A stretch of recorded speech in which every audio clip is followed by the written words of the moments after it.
D-12 bird of prey.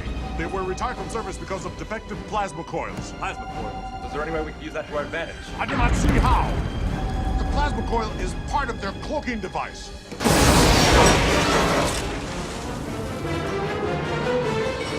Let's get a stabilizer on that conduit. Reinforce that starboard interlock. We need to reroute main power through the secondary couple. Hit it! Would a defective plasma coil be susceptible to some sort of ionic pulse? Perhaps. Yes.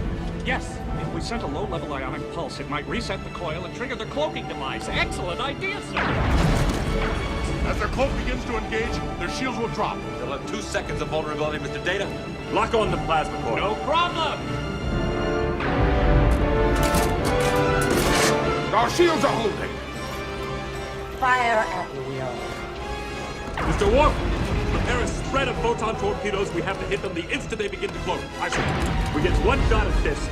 Target their primary reactor.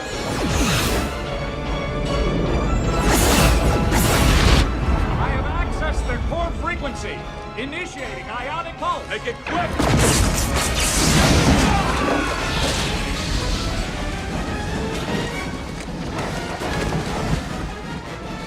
Target their bridge! Full disruptors! We are cloaking! What? Our shields are down! Fire.